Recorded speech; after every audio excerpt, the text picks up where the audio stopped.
श्री शिवाय नमस्तुभयम मित्रों, हर हर महादेव। आप सभी का स्वागत है हमारी YouTube चैनल शिव पुराण ज्ञान में। हमारी चैनल पर श्री पंडित प्रदीप मिश्रा जी द्वारा बताए गए सभी अचूक उपाय बताए जाते हैं। सही जानकारी के लिए हमारी चैनल को अवश्य सब्सक्राइब करें। शिव महापुराण की कथा कहती है, जब व्यक्ति का कोई कार्य अटक गया हो, कर्जा मस्तक पर बढ़ रहा हो, व्यापार व्यवसाय में जब वृद्धि ना हो रही हो, भीतर की शक्ति समाप्त हो गई हो, सोच सोच कर डिप्रेशन की जब गोलियां खाना पड़ रही हो, कुछ अच्छा ही नहीं लग रहा हो, दुनिया के लोगों को यह ज्ञात होना चाहिए कि शंकर है क्या। हम शंकर को, हम शिव को, मेरे परमात्मा, मेरे ओघड़दानी, मेरे विश्वनाथ, मेरे भोलेनाथ, मेरे शिव को हम जानते तो हैं इतना कि ये शंकर हैं, इनका अभिषेक करना है, पूजन करना है, अर्चना करना है, शमी पत्र चढ़ाना है, बेलपत्र चढ़ाना है, हल्दी चढ़ाना है, धतूरा चढ़ाना है, काली तिल चढ़ाना है, काली मिर्च चढ़ाना है। हमने ये सब ज्ञात किया।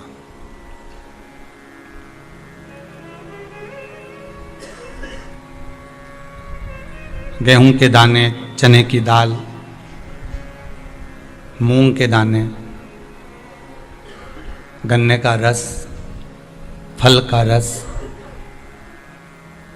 नारियल का पानी शिव को समर्पित होता है। सबको मालूम था कि सब कुछ भगवान को चढ़ता है, पर यह ज्ञात नहीं हो पाता था कि इसके चढ़ाने से यह फल हमको अधिक मिलेगा।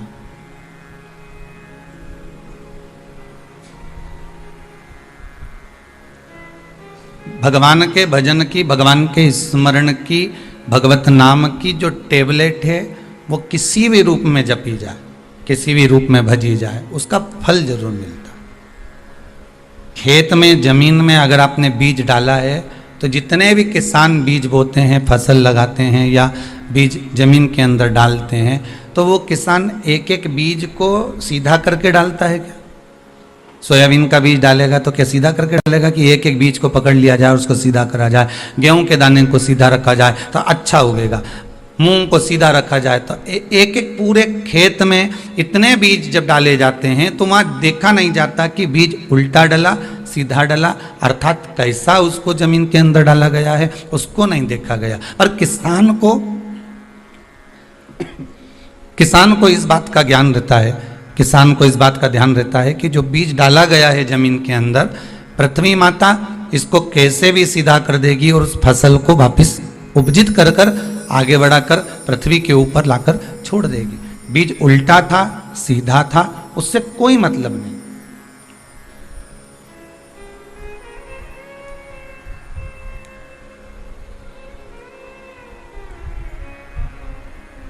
अच्छा, बीज अगर उल्टा डल गया तो जमीन के अंदर जाना चाहिए ना।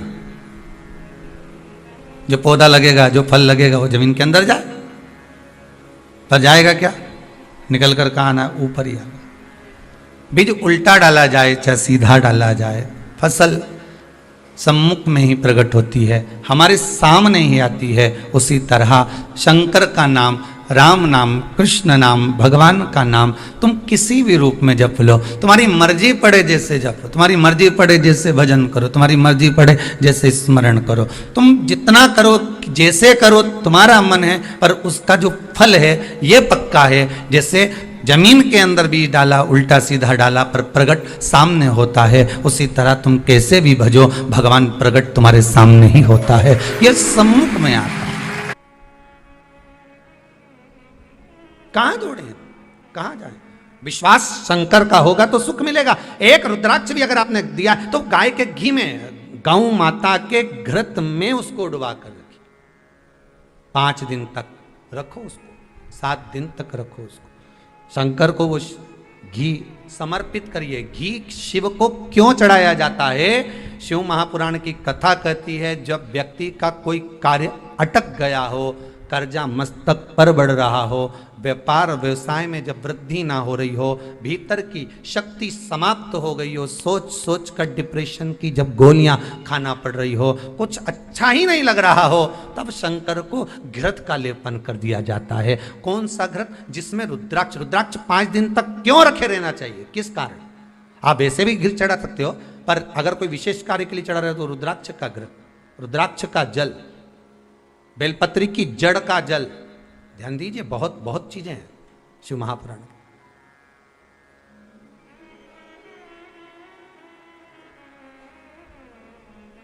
वो घृत समर्पित कर दो, बाबा का स्नान कराओ, पूजन करो। अब घी चढ़ाने जा रहे हो तो दूध भी साथ में ले जाओ, दही भी ले जाओ, कुछ जाएगा क्या, इतना इतना सा रख के ले जाओगे तो थोड़ा मधु भी ले जाओ, थोड़ी शक्कर भी ले जाओ। अकेला घी चढ़ाने से पंचामृत स्नान करा कर आइए। सब्सक्राइब कीजिए हमारे YouTube चैनल शिव पुराण ज्ञान को और साथ में बेल आइकन को दबाना न भूले ताकि आपको हमारे लेटेस्ट वीडियोस की अपडेट्स मिलती रहे। श्री शिवाय नमस्तुभ्यम। पंचामृत स्नान,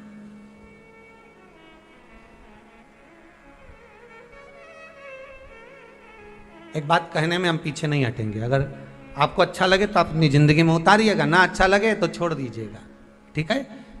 कहने में पीछे ना हटेंगे, अगर अच्छा लगे तो उतारना अपने जीवन में। आपके आसपास में जो मंदिर हो, आपके आसपास में जो देवालय हो, आपके आसपास में जो भी मंदिर हो, देवालय हो, अगर वहां कोई मान लो उत्सव हो रहा है, भगवान का स्नान हो रहा है, तो आप पंडित जी से कह सकते हो, गुरुदेव, ब्राह्मण देवता, अगर आप आज्ञा करें तो पंचामृत की सामग्री मैं भेज देता हूं, आप भगवान को स्नान कराना। आप कहें तो मैं पंचामृत की दक्षिणा दे सकता हूं, आप भगवान का स्नान करा देना। ढेर सामग्री दान करी आपने, माना, सब कुछ किया, पर एक पंचामृत अगर आपकी तरफ से भगवान को समर्पित हो रहा है तो समझ लेना कि उसका फल कितना है, ये आपके खाते में। आप कभी विचार कर एक बार कर देखिए। आपने शंकर जी को सावन के महीने में पंचामृत स्नान कराया, भले इतना इतना सा दूध लेगा, इतना सा दूध, इतना सा दही, इतना सा आधी चम्मच में शहद, जरा सा आधी चम्मच में घृत, पर उसका आनंद कितना है, आप कभी विचार तो करो, उसका सुख कितना है, वो सुख कितना है। हो गया, शिव को समर्पित करो। सबसे ज्यादा घी 12 ज्योतिर्लिंग में से कौन से ज्योतिर्लिंग पर समर्पित होता है? श्री केदारनाथ जी। कहां समर्पित होता है? केदारनाथ जी। घृत समर्पित।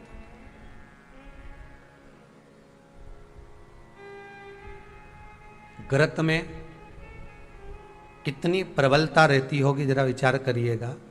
मेरे शंकर का घर बद्रीनाथ, आपको पहले कथा कही है, कभी आपने सुनी भी होगी। मेरे शिव का अगर कोई घर है तो वो बद्रीनाथ जी है। वो तो भगवान नारायण भ्रमण के लिए आए थे, तो लक्ष्मी जी को वो अच्छा लगा था, तो लक्ष्मी जी ने उसको पाने का प्रयास करा था। तो भगवान विष्णु बाल्यावस्था धारण कर कर अलकनंदा के तट पर रोने लगे थे, तो भगवान माता पार्वती ने उनको गोदी में उठा लिया था। पूरा बद्रीश भगवान विष्णु को दे दिया गया, मेरे नारायण को मिल गया, मेरे नारायण को प्राप्त हो गया। जब श्री बद्रीनाथ भगवान विश्राम करते हैं, पट जब बंद होते हैं, तो मेरे नारायण के हृदय से बाहर जो लक्ष्मी जी का मंदिर है, वहां से लक्ष्मी जी को लाकर हृदय से लगाया जाता है, और भगवान को एक कम्मल पूरा घी में उसको लपेट कर, पूरे घृत में उसको लगाकर, गौ माता के घृत में उसको लगाकर नारायण को भगवान शिव का स्मरण कर कर लपेटा जाता है।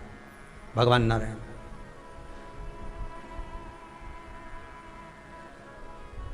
बद्रीनाथ बाबा के मंदिर में दिया घी से भर दिया जाता है, ताले लगा दिए जाते हैं, सब नीचे आ जाते हैं। जब अक्षय तृतीया के समय पर पट खोलते हैं, बाबा का कम्मल घृत से जुड़ा हुआ वैसा कि वैसे ही घृत भरा हुआ। घृत में स्थिरता है, घर में घृत के अंदर लक्ष्मी का भाव आ जाता है। हमारे यहाँ हिंदू धर्म में बहुत सुंदर बात कही जाती थी पहले, आजकल जमाने में कहते कि नहीं कहते मालूम नहीं, पर मारवाड़ के अंदर एक रीति थी। घर के अंदर, रसोई घर में एक इतनी बड़ी कुल्लड़ होती थी जिसमें घी भरा होता था, छोटी सी चम्मच होती थी, उसमें पूरे घर का घी खाली हो जाए, पर उस कुल्लड़ का घी खाली नहीं होना चाहिए। नानी भाई का मायरा सुना है आप लोगों ने? अगर नानी भाई का मायरा सुना होगा तो नानी भाई के मायरे में नरसिंह मेहता जी की जो दादी के प्राण छूटे थे वो केवल इसी बात पे छूटे थे। अगर नानी भाई का मायरा सुना होगा तो आपको मालूम होगा, नानी भाई के मायरे में जब नरसिंह मेहता भोजन करने के लिए बैठे तो नरसिंह मेहता की भाभी दुरत गौरी ने कह दिया दादी के सामने, जब दादी बोली क्यों इसकी रोटी में घी नहीं लगा, तो कहा कुल्हड़ का घी समाप्त हो गया है, रसोई घर में जो बाटकी रखी थी उसका घी समाप्त हो गया।